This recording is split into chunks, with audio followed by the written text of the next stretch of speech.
Oi, aqui o pastor Fabián Zacarias do México. Vamos estudar nesta hora a lição número 5, que é a lição Messias Cristo. O ponto número 1 diz: o homem precisa do Cristo absolutamente. Por que o homem precisa do Cristo? Temos estudado nas outras lições que o homem estava com Deus. E Deus entregou uma palavra para o homem, um pacto, uma aliança, que o homem desobedeceu lá no Jardim do Éden. E ele foi expulso do jardim. Dali em diante, o homem se tornou escravo de Satanás, foi feito pecador, e ele está separado totalmente de Deus. Temos que entender novamente que a humanidade não precisa apenas de uma boa política, a humanidade não precisa apenas de um bom programa de saúde e financeiro. A humanidade está separada de Deus e daí vem todos os problemas do homem. O homem se tornou filho de Satanás. Satanás não é apenas um demônio, um anjo que está tentando fazer as pessoas caírem em pecado. Não é apenas isso. Satanás é pai da humanidade, pai dos descrentes, pai das pessoas que estão fora da aliança de Deus, pai da humanidade que está separada, exiliada da presença de Deus. E o homem não apenas peca, o homem se tornou pecado. Cada célula do nosso corpo é pecaminosa e o homem está separado de Deus. O estado do homem, qual é o estado do homem? Qual é o resultado? A gente já leu lá em Gênesis 3, do versículo 16 ao 24, que todos os problemas vêm a partir da queda. O problema das dores nas mulheres quando têm filhos, mas também das dores físicas, da enfermidade, o problema do relacionamento dos casais, dos matrimônios, os problemas com os filhos, os problemas dos filhos com os pais, os problemas ambientais, a terra foi amaldiçoada, o trabalho é amaldiçoado, tudo vem como consequência da queda, da desobediência. E temos que entendermos que o homem nunca pode resolver esses problemas por si mesmo. Não tem uma pessoa que possa resolver esses problemas ela sozinha. E aí que nós entendemos que todos os debates, todas as controvérsias em relação a como pode uma nação ou um povo, uma raça, como é que ela pode sair dos seus problemas que ela tem. Na verdade, não tem nação, não tem grupo de pessoas que possa resolver os seus problemas por ela mesma. Nós precisamos de alguém que possa solucionar o nosso problema, alguém que seja superior a nós, que seja homem, mas que seja superior a todos os homens. Por isso que Deus enviou o Messias. O ponto número 2 é o significado do Messias. Messias é uma palavra hebraica, Mashiach, que era a palavra que se usava para 3 tipos de pessoas que tinham 3 tipos de ofícios. Messias significa ungido. Ungido era a pessoa que portava uma unção. Quando nós falamos em unção, estamos falando em uma capacitação da parte de Deus para realizar uma tarefa específica. Essa pessoa era chamada Messias ou Mashiach, que significa ungido. Essa palavra hebraica paralela grega é Christos, que nós usamos hoje, que é uma palavra muito conhecida por nós, Cristo. Cristo e Messias são a mesma palavra, uma no hebraico, outra no grego. As duas significam ungido. Mas por que se chamava essas pessoas de ungidos? Deus levantou 3 pessoas na antiguidade. Os primeiros que nós vemos a serem levantados são os profetas. Vamos lá para 1 Reis, capítulo 19 e 16. onde Deus dá uma indicação para Elias e ele diz: e a Jeú, filho de Ninsi, ungirás para ser rei sobre Israel, bem como a Eliseu, filho de Safate de Abel Meolá, ungirás para que seja profeta em teu lugar.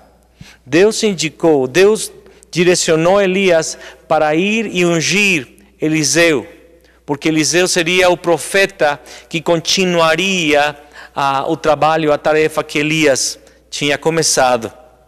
Então, Deus falou para Elias: vai, procura Eliseu, e você vai ungir ele. E era derramado, se deitava óleo sobre a cabeça das pessoas. E quando elas recebiam esse óleo, essa unção, elas eram capacitadas. Qual era a capacitação do profeta? O profeta era capacitado para trazer a nação de volta à aliança com Jeová, com Javé. A nação de Israel tinha uma aliança com Deus, era a lei que tinha dado Deus no Monte Sinai, as leis que Moisés recebeu lá no monte, mas Israel toda hora esquecia das leis do Senhor. Israel, em pouco tempo, sempre esquecia ao Senhor e começava a adorar outros deuses e começava a pecar. E quando Israel rompia a aliança com Deus, então Deus entregava eles aos seus inimigos, entregava a espada, entregava a morte, as doenças, as pestes. E eles começavam a clamar a Deus. Então Deus levantava profetas, e os profetas recebiam a palavra de Deus. E eles falavam: arrependei-vos. Eles falavam: voltem para Deus. Mas não somente eles recebiam uma palavra, mas eles tinham uma unção tão poderosa que quando eles falavam, realmente a nação estava escutando a voz, não do homem, mas eles estavam escutando a voz de Deus. É que Deus usava eles como um canal para poder transmitir a sua palavra. A palavra era de arrependimento, a palavra era de voltar para Deus. E eles portavam essa unção, e eles eram os ungidos. Quando as pessoas viam Elias, eles falavam: o ungido do Senhor, o ungido de Javé, ou seja, o Messias de Deus, que no grego seria o Cristo de Deus. Na antiguidade, eles conseguiam ver os profetas como os ungidos do Senhor. Os segundos que Deus levantou, a segunda personagem que Deus levantou é o sacerdote. Vamos para Êxodo, capítulo 28, onde diz: e vestirás com eles a Arão. Deus está falando para Moisés.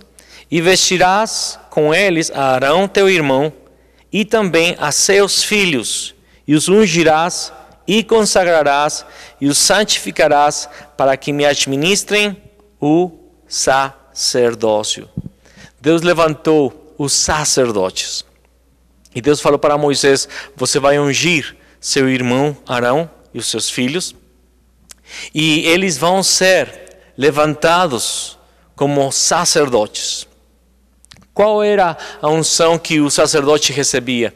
Ele era ungido com aquele óleo da unção para resolver o problema do pecado. A nação, por adorar outros deuses, por fornicar, por adulterar, por cometer todos os agrávios contra a palavra de Deus, a nação era pecaminosa e o pecado separava a nação de Deus. Então, o sacerdote, o sumo sacerdote, era capacitado por Deus para se apresentar na mesma presença de Deus, lá no Santo dos Santos, no lugar santíssimo. E lá oferecer o sangue do sacrifício.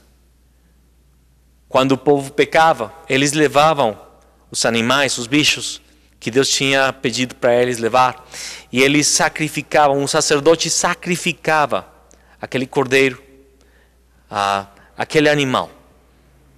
E vertia o sangue lá no altar de bronze. Mas uma vez todo ano, ele entrava no Santo dos Santos. E sobre a prancha de ouro que se chama o propiciatório, ele derramava o sangue. E Deus, ao olhar o sangue, ele perdoava os pecados da nação. O terceiro personagem, a terceira personagem que nós vemos no Antigo Testamento, na Antiga Aliança, que Deus levantou, são os reis. Vamos para 1 Samuel, capítulo 16, versículo 13, que diz: Então Samuel tomou o vaso de azeite e o ungiu no meio de seus irmãos, e daquele dia em diante o Espírito do Senhor se apoderou de Davi. Depois Samuel se levantou e foi para Ramá. Deus envia Samuel deitar óleo na cabeça de Davi. E Davi foi o rei que a palavra diz que era segundo o coração de Deus. E daquele dia em diante, Davi recebeu unção. Não apenas recebia óleo, mas era o Espírito Santo que descia e habitava na vida daquele homem. Por isso Davi, quando ele se arrependeu, no Salmo 51, diz: Senhor, não tira de mim o seu Santo Espírito. Porque ele sabia que tinha pecado e que o pecado feria a presença do Espírito Santo na sua vida. O rei recebia o Espírito de Deus, a unção de Deus, para o quê? Para reinar, obviamente, mas especificamente para defender a nação de Israel dos povos inimigos, dos reis inimigos que queriam escravizar a nação. E Deus colocou esse óleo nos reis. E quando as pessoas viam os reis, eles falavam o ungido do Senhor. Davi falou assim do mesmo rei Saul. Mesmo que Saul tinha se afastado de Deus, mesmo que Saul estava totalmente errado, Davi falou: Deus me livre de tocar, de encostar no ungido do Senhor. Saul tinha recebido a unção, por isso Davi o respeitava e nunca tocou nele. Deus levantou estas três pessoas, estes três ofícios, para resolver o problema da escravidão ou dos reis inimigos, que era o rei que fazia, para resolver o problema do pecado, que ninguém podia realmente pagar pelo seu pecado com alguma obra, algum esforço. Tinha que derramar o sangue de um animal inocente. O sumo sacerdote se ocupava do problema do pecado. E o profeta era aquele que tinha a palavra de Deus e trazia de volta a nação para a aliança, para o pacto, para o relacionamento com Deus, para estar em Deus. Então, estes três ofícios, estas três pessoas recebiam unção e era Deus, por meio do seu Espírito Santo, habitando neles, capacitando eles para resolver os três problemas principais da nação. Mas nós entendemos que os reis da terra não são ou não eram o verdadeiro problema. O verdadeiro problema é o rei do mundo, da terra, que é Satanás. Jesus, ele veio como o verdadeiro rei que resolve o problema de Satanás. Ele não veio apenas derrotar ou destruir um rei inimigo da época, um rei físico, que seria neste caso Roma, o imperador romano. Ele não veio para tirar a opressão de Roma, ele veio para tirar a opressão do rei das almas. O inimigo da nossa eternidade, que é Satanás. E nós vemos em Mateus capítulo 4 e Lucas 4, que lá quando Jesus foi levado para o deserto ser tentado pelo diabo, ele venceu Satanás. Glórias a Deus. Jesus é o verdadeiro sacerdote que resolve o problema do pecado. Nós lemos lá no livro de Hebreus que os sacerdotes humanos, eles tinham que oferecer sangue não apenas pelos pecados da nação, mas primeiramente eles tinham que oferecer sangue pelos seus próprios pecados, pois eles estavam sujeitos a pecado. E depois deles ter oferecido o sangue pelos seus pecados, eles ofereciam o sangue pelos pecados da nação, Mas Jesus, ele não teve que derramar sangue pelos seus pecados, porque ele não tinha pecado, pois ele é Deus. Ele foi para a cruz e ele derramou o seu sangue puro, santo, o sangue do Filho de Deus, e entregou seu sangue para perdoar os pecados de toda a humanidade. Jesus é o verdadeiro sumo sacerdote, glória a Deus.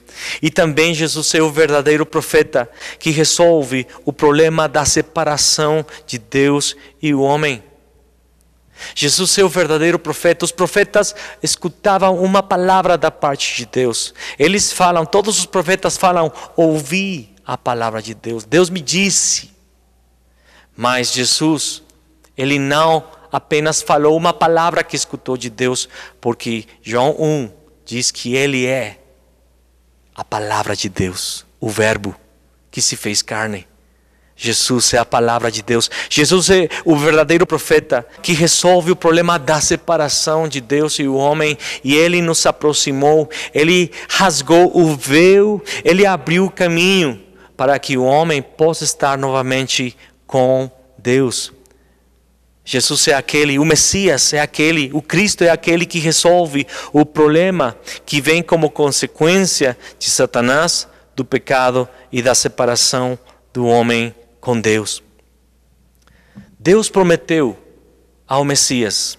Existem mais de 300 profecias em relação ao Messias, como ele haveria de nascer, como ele haveria de sofrer, como ele haveria de morrer, a sua ressurreição, o Espírito Santo que estaria sobre ele e o Espírito Santo que ele daria novamente a toda a humanidade, e também as profecias do retorno dele para a terra, para trazer o seu reino. Mais de 300 profecias, nós conhecemos muitas delas, que falam da vinda do Messias, mas a primeira que nós enxergamos na palavra, a primeira que nós vemos que Deus fala para o homem, se encontra em Gênesis capítulo 3, versículo 15. Deus promete aquele que vai vir solucionar o problema de Satanás. Deus falou para a serpente: porém inimizade entre você e a mulher, entre a sua descendência e o descendente dela. Olha aqui, o descendente. Fala da descendência da serpente, que são todos aqueles que nascem separados de Deus.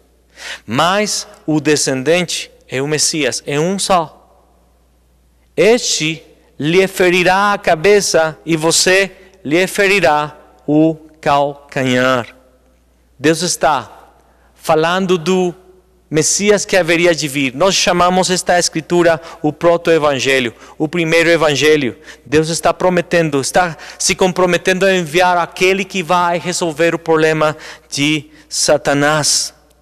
Deus, ali em Isaías capítulo 53, versículos 5 e 6, Deus profetiza, Deus promete o Messias que vai resolver o problema do pecado.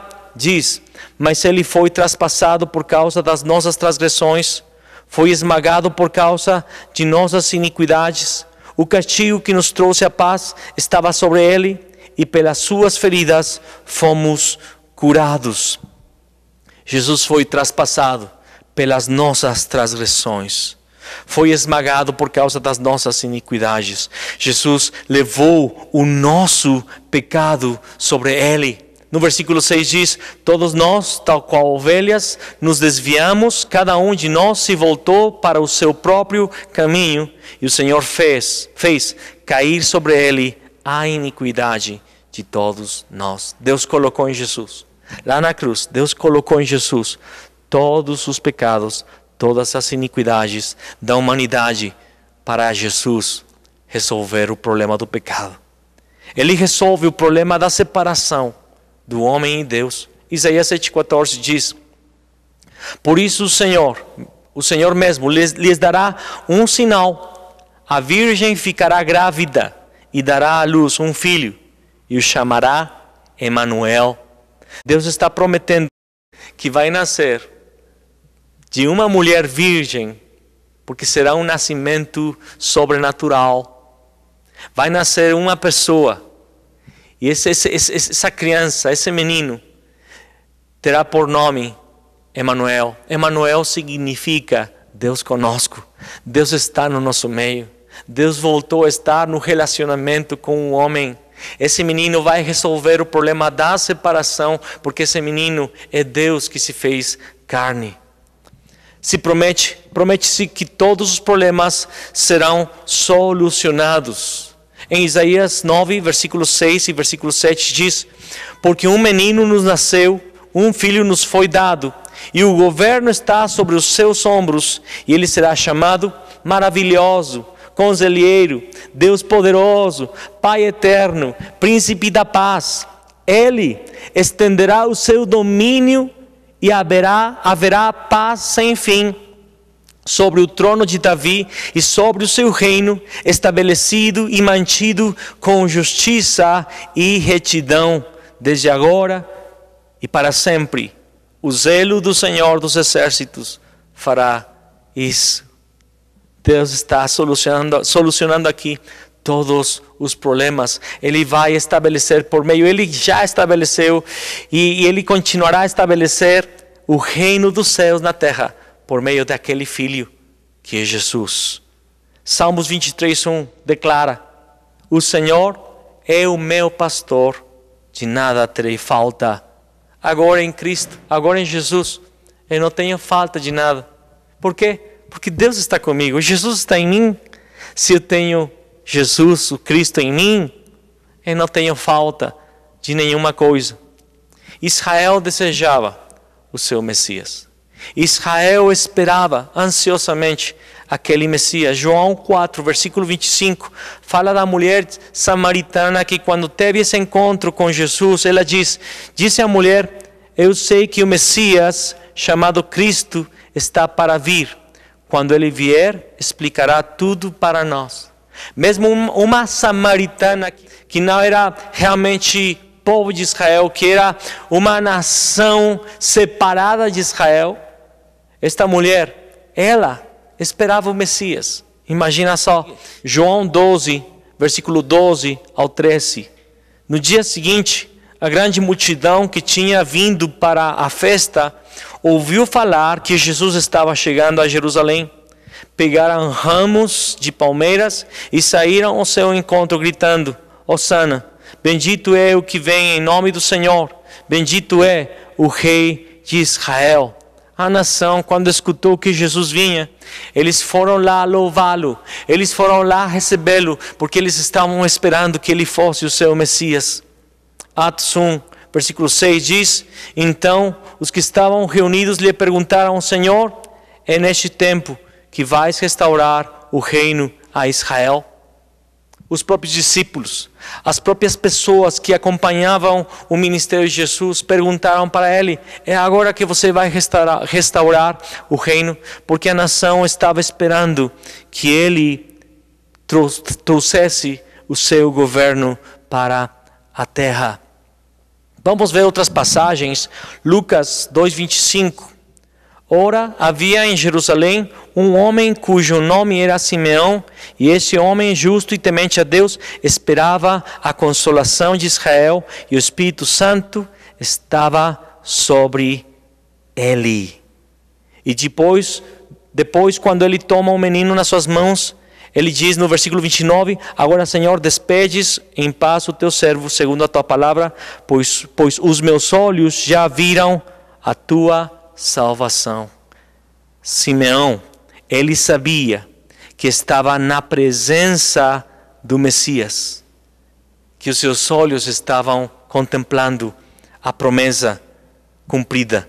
João capítulo 10, versículo 24, rodearam-no, pois, os judeus e lhe perguntavam: até quando nos deixarás perplexos? Se tu és o Cristo, disse-nos-lo abertamente. Eles estavam doidos, estavam pirando, eles estavam falando para Jesus: por favor, nos declara já, você é o Messias, você é o Cristo, porque a nação esperava o seu Messias. Vamos para Marcos capítulo 14, 61 e 62. Ele, porém, permaneceu calado e nada respondeu. Tornou o sumo sacerdote a interrogá-lo, perguntando-lhe: és tu o Cristo, o Filho do Deus bendito? De forma clara, o sacerdote pergunta para ele: és tu o Cristo, o Filho do Deus bendito? Respondeu Jesus: eu sou, e vereis o Filho do Homem assentado à direita do poder e vindo com as nuvens do céu. Ele respondeu de forma clara: eu sou, porque ele estava prestes para ir à cruz. Jesus foi crucificado por ter declarado que ele era o Cristo, por ter assumido aquele papel, aquela função que ele vinha a desenvolver, que ele vinha a fazer. Jesus foi levado para a cruz porque ele assumiu que ele era o Messias, o Cristo, que haveria de cumprir as 3 funções: nos liberar do poder de Satanás, nos tirar do poder do pecado e das trevas, nos aproximar a Deus, abrir o caminho para nos reconciliarmos com Deus. Jesus é o verdadeiro rei que venceu Satanás. Ele já o venceu. Satanás é vencido pelo Cristo. Ele destruiu o poder do pecado na minha vida e na tua vida também. Ele resolveu o problema da separação, porque agora aqueles de nós que cremos em Jesus como Cristo, temos vida eterna, estamos reconciliados, temos entrada plena ao Pai. Jesus é o Cristo, Ele é o Messias de Deus. Senhor, permite que as nossas vidas sejam transformadas pela Tua Palavra, que nós possamos crer verdadeiramente que Jesus é o Cristo, que realmente possa ser revelado ao nosso coração que Satanás foi vencido e nós não somos mais escravos dele se cremos em Jesus. Que Ele resolveu o problema do pecado na nossa vida e nós não precisamos mais ficar escravos do pecado, pois fomos libertos pelo Cristo.